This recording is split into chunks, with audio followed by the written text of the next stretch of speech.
आपको इस वक्त अपडेट कर रहे हैं कि जे डिफेंस की जानिब से ये बताया गया कि हम चाहते हैं ईरान से ऐसे हालात हासिल न करें, ईरानी ऐसे हालात हासिल न करें जिनसे वो जल्द न्यूक्लियर हथियार बना सकते हों। ईरान के पास यूरेनियम अफजूदगी की तनसीबात हैं जो तबाह कर दी गई हैं। हम ये आज़म चाहते हैं कि ईरान मुस्तकबिल में न्यूक्लियर हथियार नहीं बनाएगा। यही वे पॉइंट्स हैं जिनके ऊपर खदशा जाहिर किया जा रहा था कि डील के अंदर जो है वो किसी भी किस्म के जो है वो नाखुशगवार वाक़यात हो सकते हैं। और अब जे डिफेंस की जानिब से प्रेस ब्रीफिंग में ये बताया गया कि हमने ऐसा आज़म नहीं देखा कि ईरान मुस्तकबिल में न्यूक्लियर हथियार नहीं बनाएगा। ईरानी मीडिया का कहना है कि ईरान अमेरिका मुज़ाकरात किसी मुआहदे पर नहीं पहुंच सके हैं। ईरानी मीडिया ने कहा कि सियासी और फौजी मैदानों में ईरानी हुकूक मांगे जा रहे थे जिनकी वजह से मुज़ाकरात फेल हुए हैं। पीसफुल न्यूक्लियर के हवाले से भी जो मुतालबात थे वो सामने रखे गए और ईरानी सरकारी मीडिया का कहना है कि अमेरिका के हद से ज़्यादा मुतालबात ने मुश्तरका फ्रेमवर्क और मुआहदे की राह में रुकावट डाली है। आबना हुर्मुज़ और जौहरी हुकूक समेत कई मसाइल मुज़ाकरात में इख्तिलाफ का बायस बने। मुज़ाकरात बगैर मुआहदे के ख़त्म हो गए। इससे पहले ईरानी वज़ारत ख़ारजा ने कहा है कि मुज़ाकरात आबना हुर्मुज़ जौहरी मामला जंगी हरजाना पाबंदियों का खात्मा ज़ेर बहस आए। ईरान के खिलाफ जंग का मुकम्मल इख्तिताम और खित्ते की सूरत हाल पर भी बातचीत हुई। ज़रूरी है कि दूसरा फरीक ज़्यादा से ज़्यादा और गैर कानूनी मुतालबात से गुरेज करे, ईरान के हुकूक को तस्लीम करे। ईरान की मुसल्लह अफवाज ने अमरीकी सेंट्रल कमांड के आबना हुर्मुज़ में बारूदी सुरंगों की सफाई शुरू करने का दावा मुस्तरद कर दिया। पासदारान इनकलाब ने कहा है कि आबना हुर्मुज़ से सिर्फ गैर फौजी जहाज़ों को गुजरने की इजाज़त है। हुर्मुज़ से फौजी जहाज़ों के गुजरने की किसी भी कोशिश का सख्त जवाब दिया जाएगा। इससे पहले अमरीकी सेंटकॉम ने कहा था कि 2 गाइडेड मिसाइल बरदार अमरीकी बहरी जंगी जहाज़ों ने ऑपरेशन में हिस्सा लिया। आने वाले दिनों में इजाफी अमरीकी फ़ौज और ज़ेर आब ड्रोन्स बेस ऑपरेशन में शामिल होंगे। अमरीकी वज़ीर जंग पीट हैग्जेट ने भी कहा था कि अमरीकी जहाज़ों USS फ्रैंक ई पेटरसन और माइकल मर्फी ने आबी गुजरगाह की हिफाजत के लिए ऑपरेशन किया था।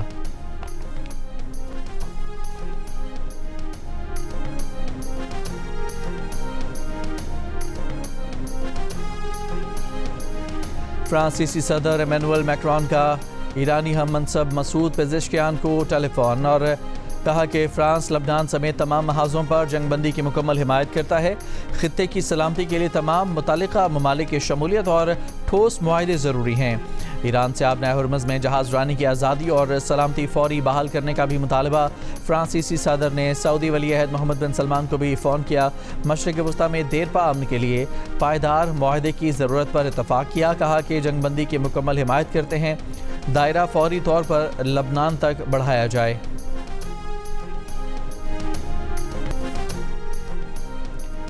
वज़ीर आज़म शहबाज शरीफ से अमरीकी नायब सदर JD वेंस की मुलाकात। अहम इलाक़ाई अमूर पर गुफ्तगू। अमन और इस्तेहकाम के लिए मिलकर काम करने पर इत्तफ़ाक़। वज़ीर आज़म ने ईरान और अमरीका के वफूद की तामीरी और मुस्बत अंदाज में मुज़ाकरात में शिरकत को सराहा। वज़ीर आज़म ने कहा कि इस्लामाबाद मुज़ाकरात खित्ते में पायदार और देरपा अमन की जानिब एक अहम पेशरफ्त साबित हो सकते हैं। उम्मीद है कि मुज़ाकरात दोनों इतराफ़ के दरमियान एतमाद और ताउन को मज़ीद फ़रोग़ देंगे। एलामिया के मुताबिक पाकिस्तान ने खित्ते में अमन के फ़रोग़ के लिए सहूलतकारी जारी रखने के आज़म का अदा भी किया है। मुलाकात में अमरीकी नायब सदर के साथ नुमाइंदा खुसूसी स्टीव विटकॉफ और जेरड कुशनर भी मौजूद थे। नायब वज़ीर आज़म इसहाक़ डार और वज़ीर दाखिला मोहसिन नकवी भी मुलाकात में शरीक थे।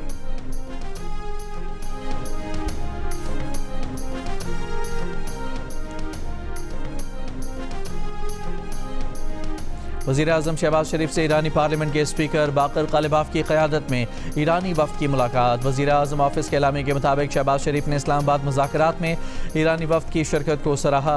मुलाकात में आलमी और इलाक़ाई अमन की सूरत हाल पर भी गौर किया गया। मुलाकात में नायब वज़ीर आज़म इसहाक़ डार, फील्ड मार्शल सैयद आसिम मुनीर और वज़ीर दाखिला मोहसिन नकवी भी मौजूद थे। वज़ीर आज़म ने खुलूस नीयत के साथ अपना किरदार एक सालिस के तौर पर जारी रखने के आज़म का अदा किया। कहा कि पाकिस्तान खित्ते में अमन इस्तेहकाम और बामानी नताइज हासिल करने के लिए अपना किरदार अदा करता रहेगा।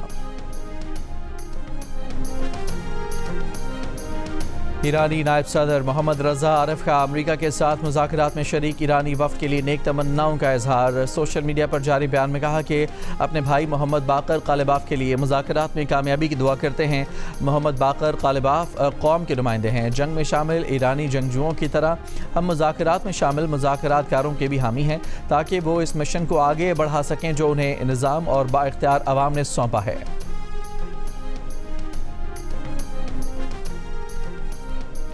ईरानी वज़ारत ख़ारजा के तर्जुमान इस्माइल बक़ाई ने कहा है कि ईरानी मुज़ाकरातकारों को मुज़ाकरात नाकाम होने की सूरत में धमकियाँ दी जा रही हैं। उन्होंने सवाल किया कि क्या ये धमकियाँ तशद्दुद पर उकसाने और भत्ताखोरी को मामूल बनाने के मुतरादिफ नहीं। उन्होंने कहा कि रियासती दहशतगर्दी के लिए अवामी सतह पर उकसाने की हर सतह पर मज़म्मत होनी चाहिए।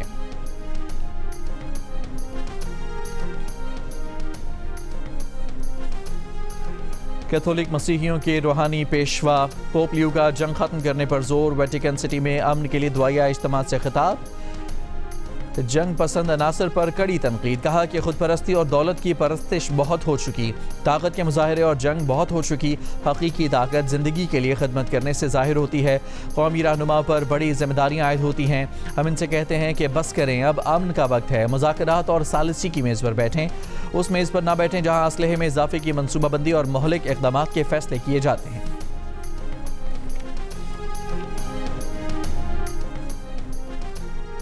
जनूबी लबनान में इसराइली फ़ौज के हमले जारी। लबनानी वज़ारत सेहत के मुताबिक 24 घंटे के दौरान इसराइली हमलों में मज़ीद 97 अफराद जाँ बहक, 133 ज़ख्मी हो गए। 2 मार्च से जारी इसराइली हमलों में अब तक 2020 अफराद जाँ बहक हो चुके, 6436 अफराद ज़ख्मी हुए।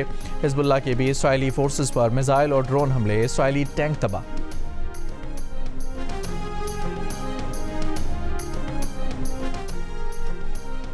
इसराइली वज़ीर-ए-आज़म नेतन्याहू ने कहा है कि ईरान और उसके इत्तेहादियों से लड़ाई जारी रखेंगे। नेतन्याहू का तुर्क सदर पर ईरान को सहूलत फराहम करने का इल्ज़ाम। नेतन्याहू का तुर्क सदर पर कुर्दों के कत्लेआम में मुलविस होने का भी इल्ज़ाम। तुर्क सदारती दफ्तर के कम्युनिकेशन अमूर के सरबराह बुरहानुद्दीन दौरान ने कहा कि नेतन्याहू की गज़ा में नस्लकुशी और ख़ित्ते के 7 मुल्कों पर हमले जारी हैं। नेतन्याहू तुर्क सदर को निशाना बनाने की खुशफहमी का शिकार हैं। नेतन्याहू मुजरिम है जिसकी गिरफ्तारी के वारंट जारी हो चुके हैं। नेतन्याहू अपनी सियासी बका के लिए खित्ते को कशीदगी और तसादुम में धकेलना चाहता है। सब जानते हैं नेतन्याहू दूसरों को दर्स देने की अखलाकी और कानूनी हैसियत खो चुका है। नेतन्याहू को बिलाखिर इंसानियत के खिलाफ जराइम का जिम्मेदार ठहराया जाएगा।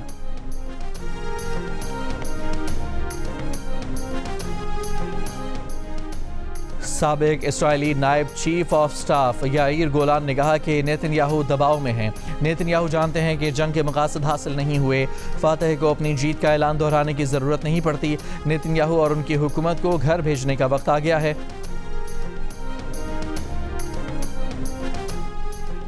इसराइल में नेतन्याहू हुकूमत के खिलाफ मुजाहिरा। तल अवीव में एहतजाजी रैली निकाली गई। इसराइली मुजाहिरीन का नेतन्याहू से तमाम जंगें रोकने का मुतालबा। मुजाहिरीन ने जंग रोको, नस्ल कुशी बंद करो के प्ले कार्ड्स उठा रखे थे।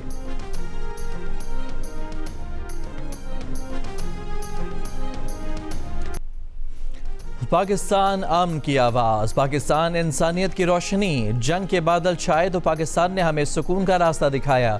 एक नर्म आवाज़ ने जैसे ज़ख्मों पर मरहम रख दिया, एक भाई की तरह हाथ बढ़ाया। पाकिस्तान ने हमारा दिल जीत लिया। अमेरिका और ईरान के मुज़ाकरात पर ईरानी गुलकार का पाकिस्तान से इजहार तशक्कुर। वज़ीर-ए-आज़म शहबाज शरीफ और फील्ड मार्शल आसिम मुनीर को भी खिराज तहसीन। गीत ईरानी टीवी पर नशर किया गया। ईरान और अमेरिका की मेज़बानी पर इस्लामाबाद पुरजोश। इस्लामाबाद में लगाए गए पुरतपाक इस्तकबालिया बैनर्स पाकिस्तानी कौम और क़यादत के खुलूस और जज्बात की अक्कास बन गए। इस्लामाबाद और रावलपिंडी में आज भी मकामी तातील, एमरजेंसी सर्विसेज बहाल रहेंगी।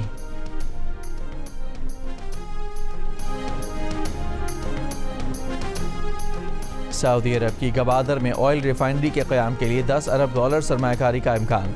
ज़राए के मुताबिक सऊदी कंपनी का पाकिस्तानी कंपनियों के साथ मिलकर रिफाइनरी लगाने का मंसूबा है। मंसूबे को 20 साल की टैक्स छूट दिए जाने की तजवीज़ है।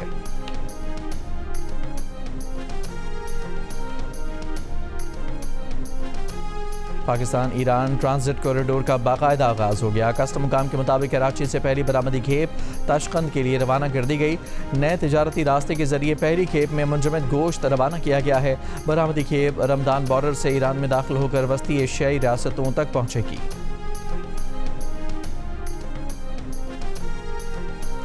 कतर की वजारत ट्रांसपोर्ट ने कहा है कि तमाम इक़साम की मैरीटाइम नेविगेशन आज बहाल हो रही है। बहाली पाकिस्तानी वक्त के मुताबिक आज सुबह 8 बजे से रात 8 बजे तक होगी।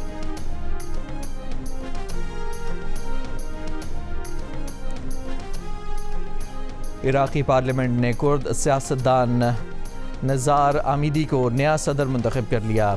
इराक़ में गुज़श्ता नवंबर को पार्लिमानी इंतखाबात हुए थे। नज़ार आमिदी का इंतखाब 5 माह की डेडलॉक के बाद हुआ। इराक़ी आइन के तहत सदर का कुर्द होना लाजमी है।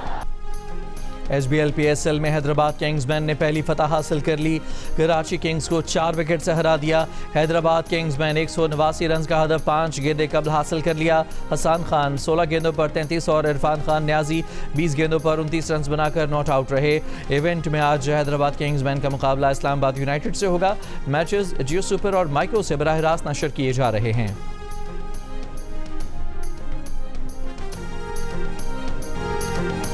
और स्लोवाकिया के शहर ट्रेंचिन में लाइट आर्ट्स फेस्टिवल, सड़कें रंगों से रोशन हो गईं। पहाड़ों में वाक़ ट्रेंचिन शहर 2026 के यूरोपीय सकाफती दारुल हुकूमतों में से एक है। मुख्तलिफ ममालिक से आए फनकारों ने लाइट शो में हिस्सा लिया।